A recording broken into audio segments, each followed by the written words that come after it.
Hello everyone, it's me, Antolitz Kalika, one of the GIGOS co-owners as well as TGS BLC leaders.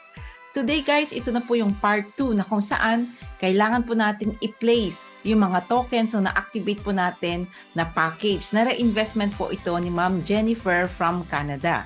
Okay, so ito po yung ituturo ko po sa inyo kung paano po natin i-place yung mga tokens.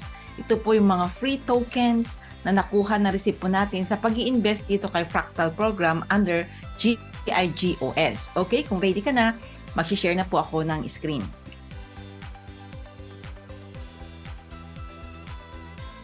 Ayan. So, ito po yung account po mismo ni Ma'am Jennifer. Okay? Ayan.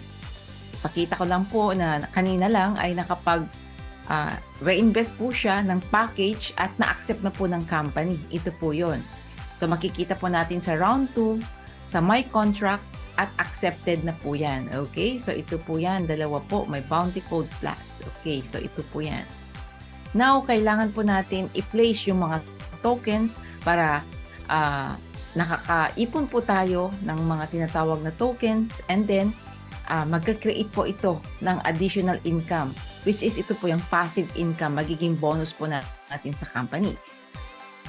Okay, so para makita po natin ito, first is i-check po natin yung sa Fractal and then sa board. Okay, sa regular board po, meron po itong kasama na regular is 3A, pero dahil may free token po, kaya naging 4 ang tokens natin sa A board. Okay, so paano nga ba natin makikita? Under, scroll down po natin, ayan, may makikita po tayo ditong not place, 1, 2, 3, and then may bonus po. So, kailangan pong i-place na natin ang mga tokens na ito. Okay, so first, ganito po ang mag-place. So, click lang po natin itong, yan, and then click po natin yung below, and then submit. Okay, so ganun lang po ang proseso, step by step. So, ulitin po natin. Ito po, i-click po natin yan. Okay, so pagka-click po natin, ayan, pagka-click po natin, antayin po natin, click naman po natin yung bilog na yan.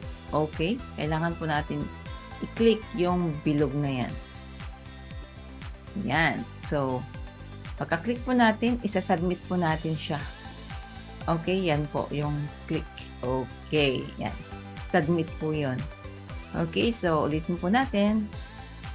Click po natin individually. Hindi po pwedeng sabay-sabay. Isa-isa po. One at a time. Ika nga. Okay, so yan. Next po natin. Ito naman po. Click lang po natin yung isang token and submit. Ganun lang po kasimple. Ang bilis lang po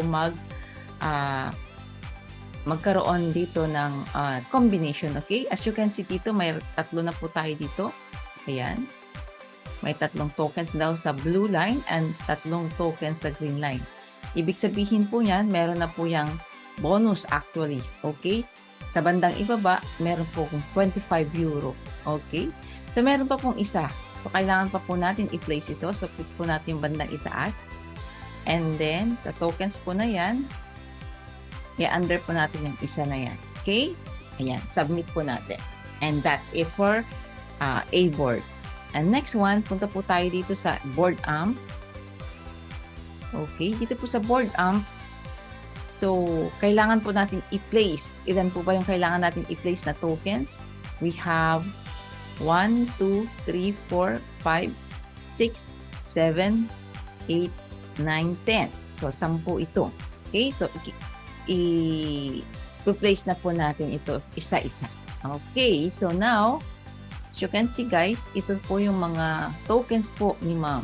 Okay, i-replace na po natin. So, dito po. Ayan, isa-isa lang po siya. Ganun lang po kasimple. So, tiyagaan lang po. Antayin mo na ma-place lahat. Okay, ayan. 2, bilangin po natin. Yan, 3. Click mo lang, click lang ng click. Okay, so kailangan one at a time. Hindi po natin ito ma-place ng minsanan. Okay? Ayan.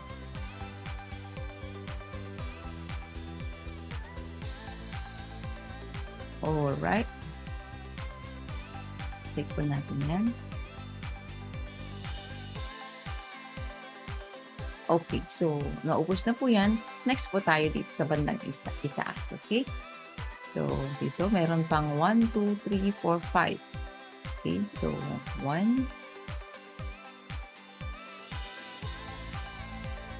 2.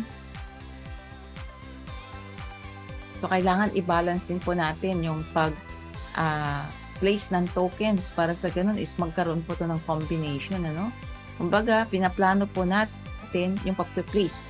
So, once na i-work out ang tokens na to, ang board po na to, is mabilis po tayong makakuha ng combinations. Okay? So, ilan na po ba ang natitira? We'll see. Okay? So, as you can see guys, meron lang 9 sa blue line and 9 sa green line. Ito po yung sinasabi ko.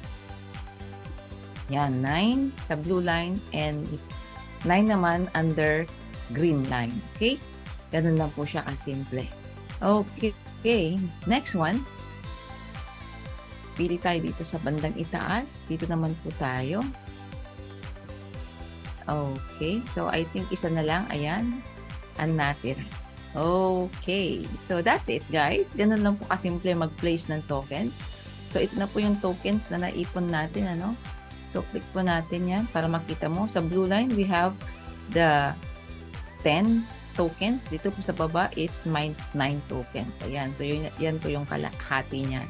So, kailangan nagbabalance po yan hanggang marating po natin yung 25 by 25. Once na marating mo yung or mabuo mo yung 25 by 25, and that's the time you can earn additional income pag wino-workout po ito. Yan. Place na po siya. Okay. So, now, ito po yung mga bonuses. Meron po tayong 3 by 3, 6 by 6, 12 by 12, 18 by 18, 25 by 25. Imagine, kapag nabuo mo yung combination of 25 by 25, meron ka ng 2,150 euro. And additional, may extra token ka dito na A-board, may reward ka ding transition sa C and 2C7.